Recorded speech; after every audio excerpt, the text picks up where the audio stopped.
Hey guys, welcome to Tar Series 7. Today I'm reviewing this, which is the DC Comics Multiverse Killer Croc Wave Red Hood. So really cool, really blessed. I found this a couple days ago when I picked up the Spider-Man action figures, but I've been super busy and I haven't been able to review them, but really blessed, really glad I found this.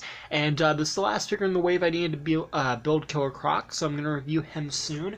But we got a nice review, or Red Hood on the front there. We got an image, DC Multiverse, the Batman 80 years, and this is a part of the final wave of DC Multiverse, which is really hard to believe that this might be one of the last times I ever review one of their figures. That's like crazy, but yeah, we got the artwork up there, a bio, and the other characters in wave, so let's open this up. So, here we have the Red Hood Jason Todd. Very, very cool. I love the helmet. It's got this glossy red paint to it, and it has these two lines that go for the middle. They're really cool. He has wide eyes. Now, you will notice with mine, there's a little bit of paint damage where it has this black underneath the eye. I don't really mind it because I'm just really happy to have this guy. He's been pretty hard to find, so I don't mind that there. And also, too, like, you know, Red Hood's a character that's going to get shot at a lot, so I don't really mind it. Plus, if it's, like, too bad, I could just put on the alternate head, so I don't really mind that much. I like how the helmet's sculpted. It looks really cool and close to what we see in the comics. Very close, actually. And I like how it's sculpted on back here and how it fits into the shirt and the jacket. And he does have his leather jacket, which is done pretty cool. You got the collar up here. You can see like where that comes off. So very cool looking. Then he's got the pockets. I like that they put the silver on the sides for those. That's pretty nice. And then it's rolled up at the sleeves. And it does have some nice crease and wrinkle effect on it, so that's cool. And you can pull it back so you can see the entire red bat symbol. So I like that you can do that. That's pretty cool. And then the suit's mostly like a gray, dark blue. But it does have some lines going around it. You've got his belt there, which is cool. It's got the holster with the guns. Now, the guns look like they come out, but they do not come out, so they're pretty well detailed. They've got some like gray on the handle, some dots, some silver.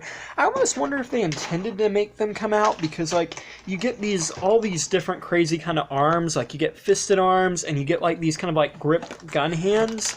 And you know, like, I mean, they make a lot of guns, so if you wanted to give them a gun, you could do that. But it's just kind of weird to get this many different alternate hands for that like specific feature, and he can't do it. So I almost wonder if maybe they were going to, but for some reason they ultimately did not do that.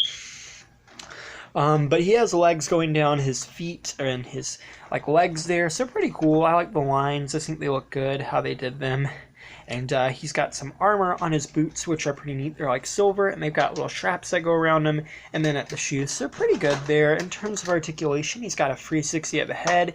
He can look up and down. 360 at the arm, swing out the shoulder, 360 there, bendability at the elbow, 360 at the elbow, 360 at the wrist, and they are on hinges. And also, I didn't show them, but he's got these like little knuckles on his gloves. I think they look really cool how they did that. They're almost like brass knuckles, but instead they're just on the gloves.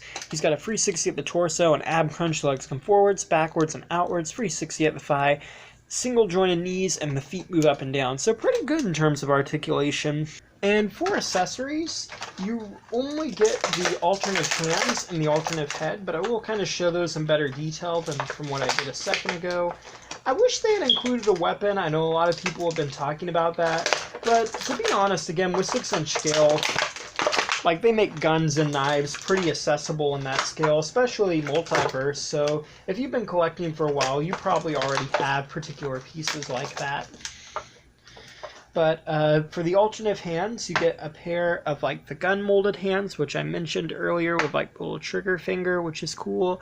And then you get a fisted one, which is also pretty neat and definitely matching to the character. So I like that they include those two options there. And you get left and rights for both of those. I just wanted to only show the one. But you also get this unmasked head sculpt, which is pretty good. It looks a lot like the comics version. I like how the hair kind of swings over. And I do like the mask on the paint, or the paint on the mask, my bad. I like how they did it. It's got the white eyes. And, you know, he does wear his mask underneath his helmet sometimes in the comics, so that's cool. And I like how it kind of matches the paint on his hood, too. But the hair, it looks really nice. It's got, like, this dark blue wash like a comic, so that's pretty cool. And I do like the look of it. And really quickly, here's a comparison with the Dick Grayson Batman from this wave, just to kind of give you a size comparison between the two of those. And you can see they relatively fit the same scale, which is good. And this has been a cool wave. We've got a lot of different members of the Bat family, and a lot of minor characters too, so I like how they did this as the final wave, and definitely a fitting 80th anniversary wave. And then here's a comparison with the 89 Alfred from this wave. Again, they're in around the same scale, which is pretty good. And then lastly, a comparison with the 1989 DC Comics Multiverse Originals Batman. So yeah, overall I think this Red Hood action figure is really good. I think they did a good job with him. And you know, it's actually surprising because Red Hood is like such a popular DC character. It's really weird that they waited this long to do him, but I'm glad before they lost the rights, they were able to make him in Multiverse 6-inch scale. And he's a great action figure. He's articulate. He has some pretty cool accessories. Weapons would have been nice, but like I said at the start of this, if you've been collecting Multiverse or really any 6-inch toy line for a really long time, you probably do have some weapons that are accessible and can work. And, yeah, so overall I think it's pretty neat. Thank you guys for watching. Please rate, like, and subscribe.